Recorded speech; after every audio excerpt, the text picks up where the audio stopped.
Hello,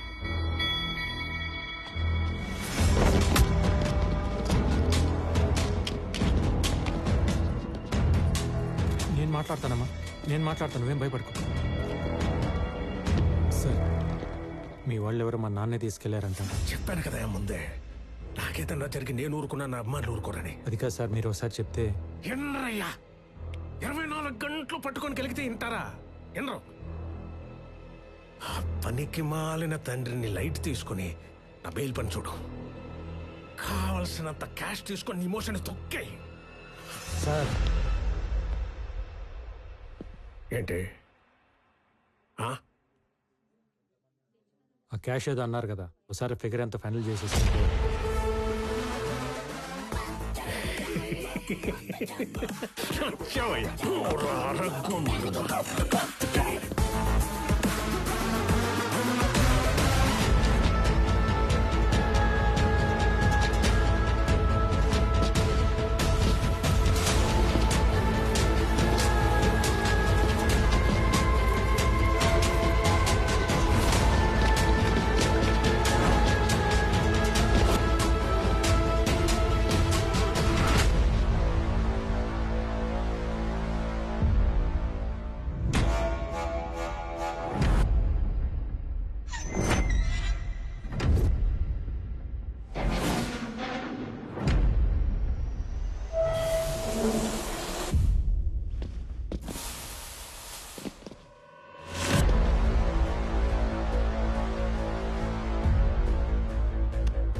చెప్పులకి bail ఎంతవరకు వచ్చింది?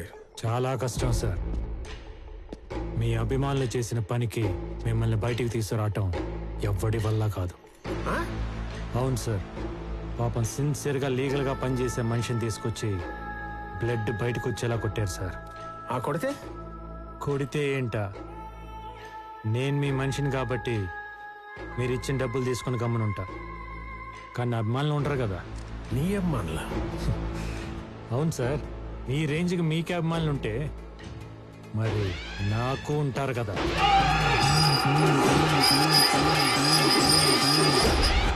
Hard core fans.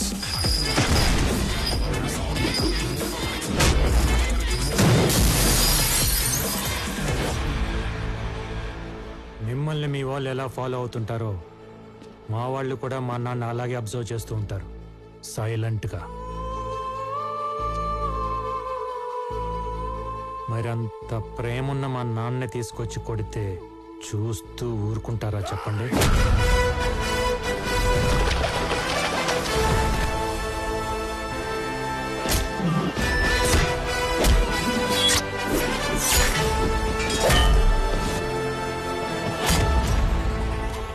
అందులోనూ అభిమానులంటే మీ వాళ్ళలాగా ట్విట్టర్లో ట్విట్లు వేసుకొని ట్రోల్ చేసుకునే సోషల్ మీడియా బ్యాచ్ కాదు సార్. ఆంధ్ర నైజాం సీడెడ్ మాస్క అమ్మ మొగుళ్ళు. నోట్లో పానేసుకొని షర్ట్ మడత పెట్టి దిగితే కట్అవుట్లు ఇరగాల్సిందే, ఫ్లెక్సీలు చిరగాల్సిందే.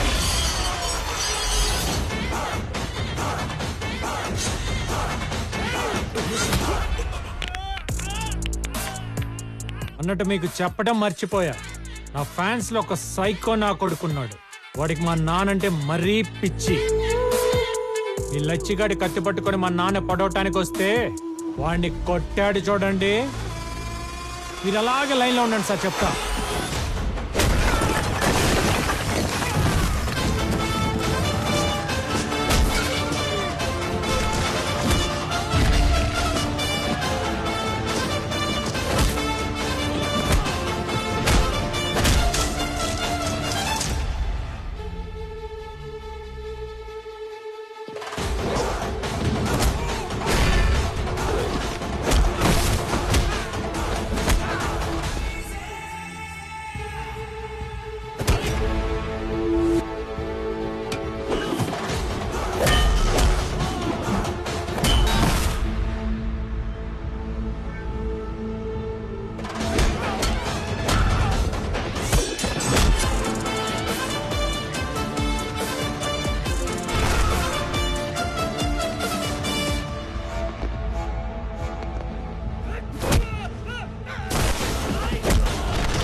వచ్చింది లైఫ్ సెటిల్ చేసుకోవడానికి కానీ ఓల్డ్ రివెంజ్ ఫార్మాట్ స్టోరీ లాగా మా నాన్న పగల క్యారీ చేసి ప్రెసెంట్ నా కెరీర్ని పాడు చేసుకోవడానికి కాదు.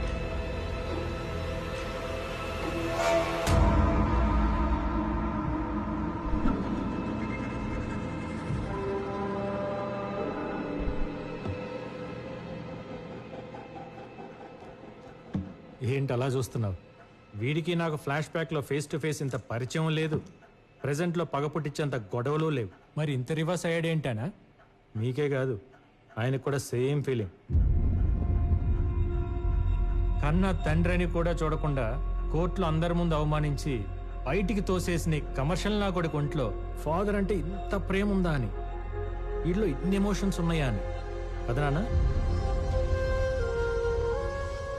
నీకు విషయం చెప్పనా? మీ అందరికంటే నాకే ఎమోషన్స్ ఎక్కువ, కానీ అవన్నీ బయటికి కనిపించకుండా పైకి పైసల్ క్యాండిడేట్లా కవర్ చేసుకుంటూ తిరుగుతుంది ఈ డే కోసమే. ఎందుకో చెప్పనా? ఒక 9 ఏళ్ల కుర్రాడికి వాడి తండ్రి తోడుగా నిలబడి వాడి ఫ్యూచర్ గైడ్ చేయాల్సిన టైంలో వాడి తండ్రిని 10 ఏళ్ల పాటు డిప్రెషన్లోకి పంపించి ఆ పిల్లాడి లైఫ్తో ఆడుకున్నందుకు.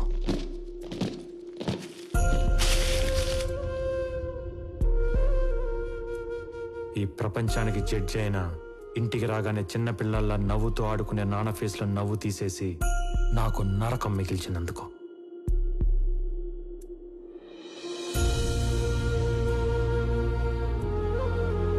రోజు 10 మందికి న్యాయం చేసే మనిషిని కిరాణా షాప్ పెట్టుకొని సామాన్లు మోసుకునే పొజిషన్కి తీసుకొచ్చినందుకు.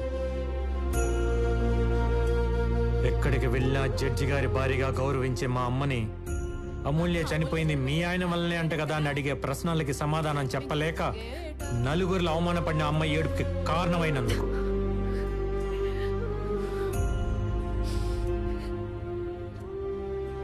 మర్చిపోలేని సంఘటనని పదే పదే గుర్తు చేసుకుంటూ దానికి కారణమైన నిన్ను ఏమీ చెయ్యలేక మత్తులో దాన్ని తుడిచేయాలని తాగుడికి బానిసై చెత్త కుప్ప పక్కన పడిపోతే అర్ధరాత్రి వెతుక్కుంటూ వెళ్ళి మా నాన్నే చూడకూడన స్థితిలో చూసినప్పుడు నా గుండె ఎంత బద్దలైపోయి ఉంటుందో నీకు తెలుసా? ఇప్పుడు హ్యాపీగా ఉండే నా ఫ్యామిలీకి సైలెన్స్ మిగిల్చి నా కుటుంబాన్ని అవమాన పాలు చేసిన నిన్ను ఏమి చెయ్యలేక నాలో నేను ఏడ్చి ఏడ్చి దొరికిన గోడల మీద బొమ్మలు గీసి నిన్ను చంపేవాడిని.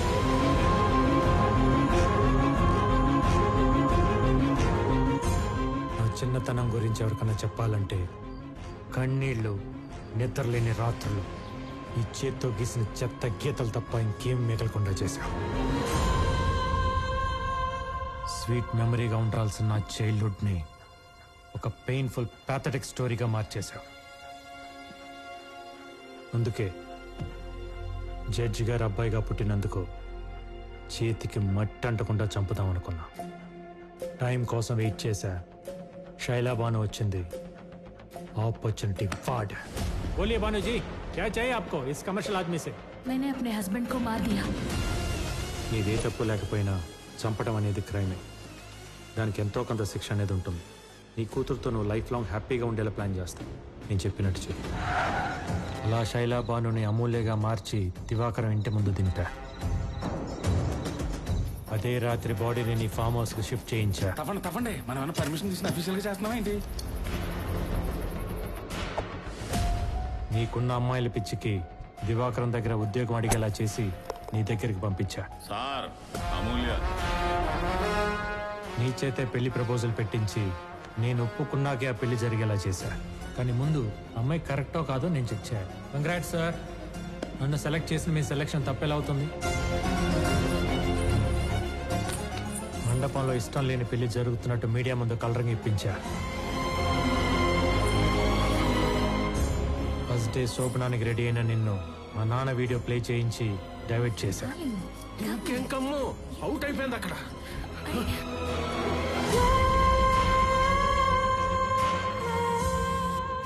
నువ్వు అనుకున్నది యాజ్ ఇట్ ఈస్ గా జరుగుతుంది. 2 minutes లో లైవ్ టెలికాస్ట్. ఈ ప్రమాణ స్వీకారాన్ని నీ పతనానికి ముహూర్తంగా పెట్టి ప్రపంచానికి నిన్ను ఒక హంతకులా పరిచయం చేసి నిన్ను పూర్తిగా కార్నర్ చేశా.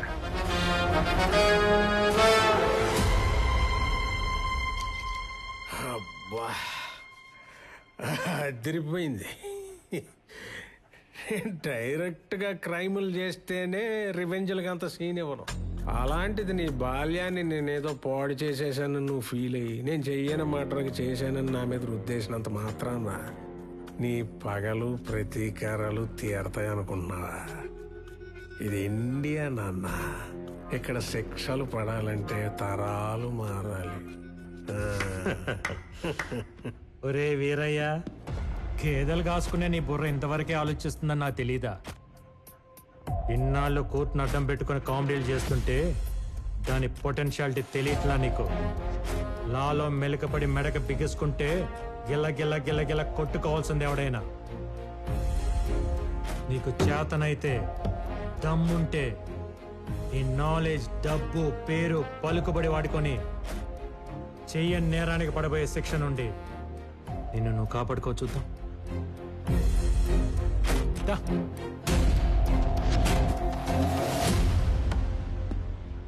బాగుంది కదా? రెగ్యులర్ రివెంజ్ ఫార్మాట్లో కొత్త లీగల్ పాయింట్. సమ్మగా ఉంది, మజా వస్తుంది. దా.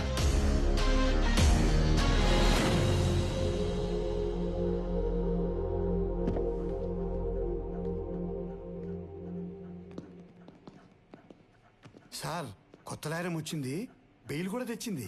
నవ్వండి.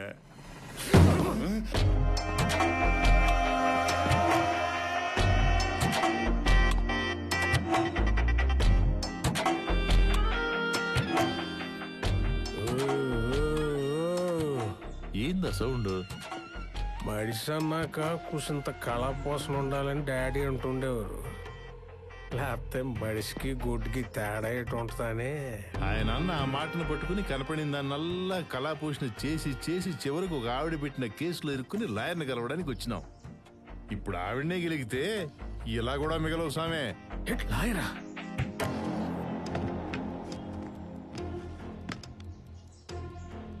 ఏంటి సార్, అంకుల్ డల్గా ఉన్నారు?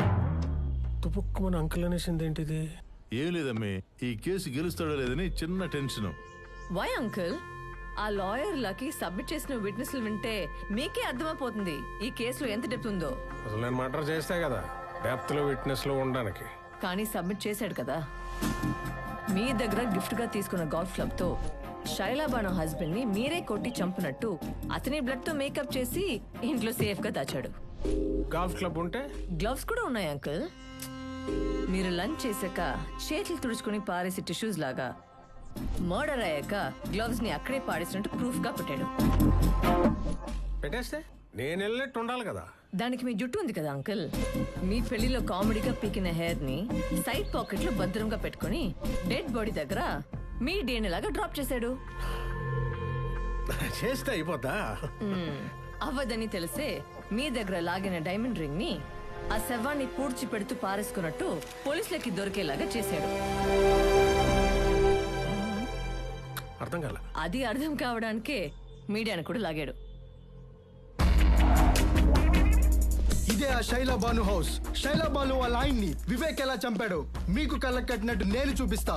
Follow me. ఇలా సైలెంట్ గా శైలాబాను ఇంటికి వచ్చి సోఫాలో కూర్చున్న వాళ్ళ ఆయన్ని ఇదే గోల్ఫ్ క్లబ్ తో కొట్టి కొట్టి చంపాడు. ఇలా రక్తపు మడుగులో పడి ఉన్న వాడి శవం. ఎస్, నేనే చంపాను, నేనే చంపాను. చాలా అన్యాయం ఇది. ఇవన్నీ కనపడే విట్నెస్లు అయితే కనపడని ఎవిడెన్స్ ఎవరిదో తెలుసా? ఎవరు? అంజని ఏం చేశారు? కొంపతీసి ఆడంటావా ఏంటి? అండ్ ఇప్పుడు వేసేసి పిల్లర్లో తోసేసా. ఇది ఎవరి వర్షను? వంశీదా, బాసుదా, లేదా అరవింద్ గారిదా? కాదు, నాది. రే అంజుబాబు, జాగ్రత్తగా బయలుదేరమ్మా. నేను ఫోన్ చేసి చెప్తేనే నా అభిమానులని సజీవ సమాధి చేశారు. నా దగ్గర ఇంకొక వర్షన్ ఉంది, డైరెక్టర్ది. మీరు చేసిన ఫోన్ కరెక్ట్, చెప్పిన మాటలు వాస్తవమే, కానీ అటేపు అంజని కొట్టి చంపలేదు. హలో సార్, వీడు పోయేలా ఉన్నాడు, ఒకసారి మాట్లాడండి. రే అంజుబాబు, జాగ్రత్తగా బయలుదేరమ్మా. నా ఖర్చులతో నా అభిమానులు సపోర్ట్ తీసుకొని నిన్ను సాగనంపుతున్నా. ఆ లక్కీకి మీరిచ్చిన విల్లాని, చెక్ ని క్యాష్ చేసి మీ అభిమానులకి పంచి కిడ్నాప్ అయిన క్యాండిడేట్ ని రాజాలాగా తీసుకెళ్లిపోయాడు.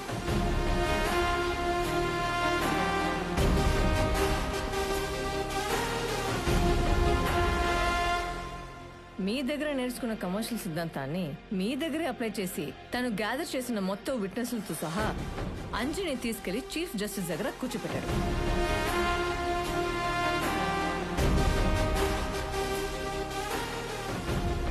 ఒక తండ్రిని గెలిపించడానికి కొడుకుగా ఇదంతా చేసిన ఒక లాయర్గా లాని కూడా గెలిపించడానికి ఏ లాయర్ కూడా మీ కేసు టేకప్ చేయకుండా ఈ రోజు బార్ కౌన్సిల్లో అతని శైలిలో రిక్వెస్ట్ చేశాడు. ముఖ్యమంత్రిని కూడా చూడకుండా కేసులు పెట్టి కోర్టుకు ఎక్కించి బోన్లో నిలబెట్టి శిక్షలు వేసిన గొప్ప గొప్ప న్యాయవాదులున్న ఈ దేశంలో కేవలం జీతం మీద జీవితాంతం వాళ్ళు నమ్మిన సిద్ధాంతం కోసం బ్రతికి రిటైర్ అయిన సిన్సియర్ లాయర్స్ ఉన్న ఈ సిస్టంలో రౌడీ వెదవులకు ఆపోనెంట్ గా నిలబడి నడి రోడ్లో ప్రాణాలు కోల్పోయిన హానెస్ట్ సర్టిఫికేట్స్ ఉన్న ఈ సొసైటీలో కరెన్సీ కక్కుర్తుపడే కమర్షియల్ లాయర్స్ కూడా ఉన్నారనేది నమ్మలేని పచ్చి నిజం. కాబట్టి ఎప్పుడు మనీ కోసమే పనిచేసే మనం అప్పుడప్పుడు మన సాక్షి నమ్మి పనిచేస్తా ఉంటున్నాం. ఒక మర్డర్ చేసి ధైర్యంగా మా లాయర్ చూసుకుంటాడనే స్టేజ్ నుండి ఏ లాయర్కి తెలిసిన తోలు తీస్తాడనేలా మార్పులు తెద్దాం అంటున్నాం. దానికి ఎగ్జాంపుల్ గా వేక్ కేసును చూపిద్దాం అంటున్నాం. Politicians, business mans Indian judicial system ఒక ఫ్రేమ్ లో బంధించి ఆడిస్తున్న ఈ కమర్షియల్ గేమ్ ని ఇంతటితో ఆపుదాం అంటున్నాం.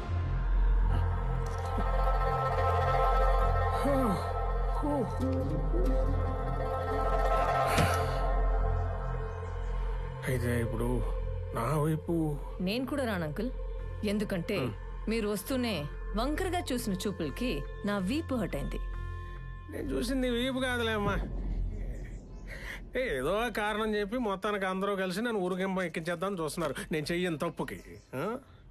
కాదు, చేసిన పాపానికి 25 ఏళ్ల క్రితం వాళ్ళ నాన్న వేయాల్సిన 6 నెలల జైలు శిక్ష అవన్నీ కలిపి క్యాల్కులేట్ చేసి ఇంట్రెస్ట్ తో పాటు ఇప్పుడు ఊరిగా మారింది.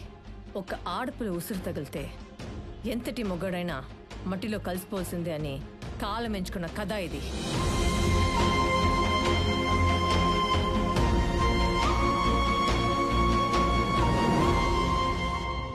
ఆడు చెప్పాల్సిన డైలాగ్ వర్షన్ కూడా నువ్వే చెప్పేస్తున్నావు. బిగినింగ్ నుండి వీళ్ళను అని చివరికి సిస్టమ్ అంతా ఒక్కడి చేసి ఇప్పుడు ఆడి హీరో అయిపోదాం అనుకుంటే నేను చూస్తూ ఊరుకుంటానా? చచ్చినా ఊరుకోను. బయటకు వచ్చిన ఆడియన్స్ నా పేరు మాత్రమే చెప్పుకోవాలి. గ్రేట్ ఆంధ్ర, తెలుగు 360, తుపాకీ, తెలుగు 1 2 3, మిర్చి 9, ఐడిల్ బ్రెయిన్ అందరూ నా గురించి రివ్యూస్ రాసేలా చేస్తా. అంకుల్ అంకుల్ అంకుల్ అంకుల్ ఏదో ఒకసారి మావయ్య అనమ్మా. మావయ్య చాలు ఊరుకంబ ఎక్కేస్తాను.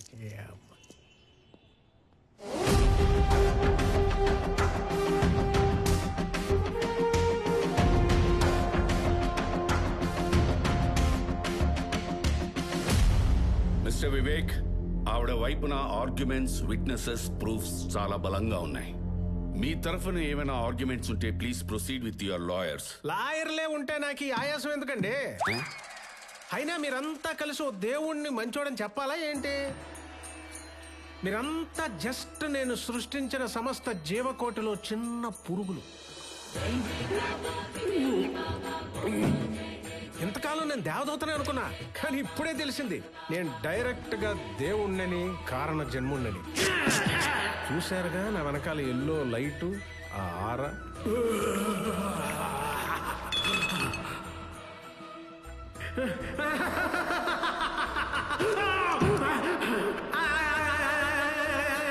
పాపం బాగా పేరుకుపోయినప్పుడు నేచర్ ఆ చెత్తనా కొడుకు చైనా వాడి సహాయంతో కరోనా వైరస్ సృష్టించి ఈ భూమి మీద పేరుకుపోయిన చెత్త, పొల్యూషన్ ని కొంత శాతం తగ్గించినట్టు నేను ఈ న్యాయ వ్యవస్థలో పేరుకుపోయిన కమర్షియల్ అనే వైరస్ ని నా వంతు తగ్గించడానికి ఈ పక్కా కమర్షియల్ లాయర్ లక్కీని సెలెక్ట్ చేసుకుని ప్రక్షాళన చేశాను. ఈ భూమి మీద నా అవతారాన్ని చాలించాల్సిన సమయం ఆసన్నమైంది. ఇక మీరు లేట్ చేయకుండా ఊరో వేసేసి నన్ను ఈ మానవ జన్మ నుంచి విముక్తి చేసేయండి. సాక్ష్యాధారాలన్నీ పరిశీలించిన తర్వాత అయ్యా సుభలాక్ సుధాకర్ గారు, మీరు ఆ తీర్పు చదివి ఈ దేవుడికి శిక్ష వేసి పాపాన్ని మూటగట్టుకోకండి. నా ప్రాణాలు తీసే పత్రాన్ని నేనే చదువుకుంటా, దాంతో పరిసమాప్తం. కానివ్వండి. సర్వే జనా సుఖినో భవంతు. నేనొక్కనే తప్ప.